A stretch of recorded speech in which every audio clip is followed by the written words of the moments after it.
What's going on, Salt Strong Nation? Today I'm out here at the Jetties and I want to show you guys my favorite rig to use when I'm going after redfish of all sizes here on the rocks, whether that's the smaller ones if you want to catch more numbers of redfish, or if you want to go after some of the bigger bull redfish. I'm going to show you guys how to do that as well. I'm going to show you a couple different types of bait to use, exactly how to rig it up, and everything you're going to need to know to catch some redfish at the Jetties.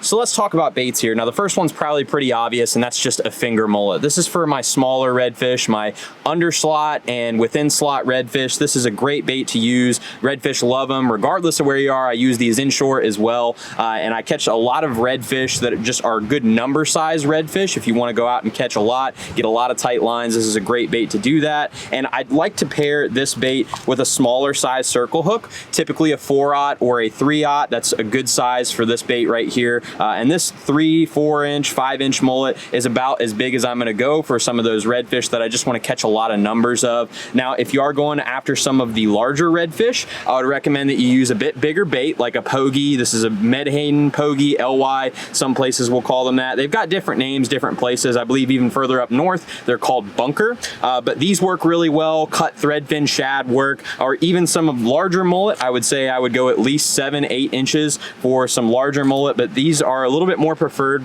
for these bigger redfish because they're very oily, they've got a lot of scent to them, and it helps those bigger bulls pick up on those baits. Now when I'm using a bait of this size, I'm going to go and move up to a 5/0 hook. That just works really well with this size bait. You want to make sure that you're matching your hook to the size bait that you're going to use, and both of the hooks that I'm using are circle hooks. You just want to make sure that you do that for proper catch and release of these fish. You never know whether you're going to get an under slot or an over slot, so I do recommend that you use hooks that are going to match the bait size and are going to allow for some really easy catch and release if you need to do so. Now, rigging this bait up, I'll go ahead and show you guys how I like to rig some of the larger baits first. And really you have a couple options here. With a lot of these larger baits, they're gonna get picked at by crabs or smaller bait fish. And the last thing that those smaller predators are gonna go after is the head. So if you wanna keep your bait around for the longest amount of time, I recommend that you go through the bottom of the mouth and bring it through the top of their skull. That's going to allow your bait to be out there as long as possible. It's gonna make sure that those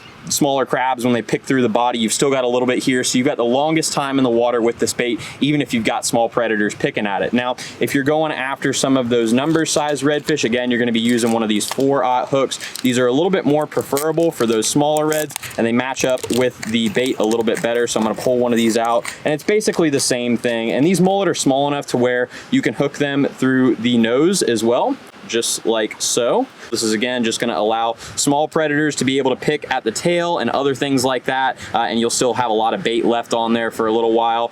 You can also rig them through the back. Now the problem this will create in heavy current is your bait is going to helicopter a lot, so you can rig it through the back like this, but that bait is going to spin around in the water and it's going to make for a little bit of an unnatural presentation. But again, this is dead bait, so it doesn't matter too much. Now one thing I do like to do with some of these smaller mullet when I'm trying to get some scent in the water, because they are not as oily as the LY or the pogies, whatever you want to call them, I like to rip the tail off, and that's what I like to put out there, and I find a lot of fish picking that up. It just works really well to get on a lot of different sizes of redfish. Even some of the bigger redfish will pick this up, but when I'm going for numbers, this is typically the bait I'm going to use. Now the rig itself is pretty simple. All we're going to have here is a pyramid weight, as you guys can see, and it's attached to one of these swivels that allows for a snap for different size sinkers. You never know how deep you're going to be fishing or how heavy the current is. Usually when I'm fishing in larger intercoastal channels or ship channels, I'm going to use 4, 5, and 6 ounce sinkers, and that allows me to kind of figure out how heavy I need to go just by changing the weights out quickly. And then I tie my braid main line on. This is 30 pound here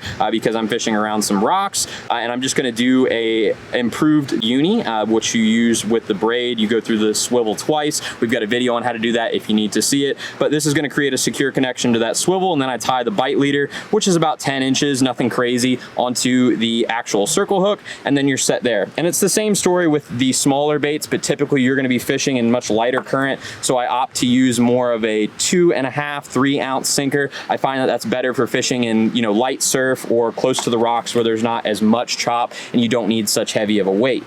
And this rig is really effective. I've caught a lot of different redfish with it, big and small, so I definitely recommend you guys give this a shot. So I hope you guys get a chance to get out on the rocks soon and fish for some of these redfish with this rig. Really simple and effective. And if you need any of the hardware, the hooks, the swivels, things like that, we've got them at fishstrong.com at 20% off for Salt Strong Insiders. And if you want to catch some more awesome fishing tips, definitely check us out at saltstrong.com. And if you're new to Salt Strong, just know that we're the best online fishing club in America because we literally guarantee we're going to help you catch more fish while saving time and money on your tackle. We do this by providing you with premium education, a private insider community with thousands of reports published daily, and discounts on the best saltwater fishing tackle in the industry right now. So we're looking forward to seeing you join us in the Salt Strong Insider Club soon, and thanks again for watching.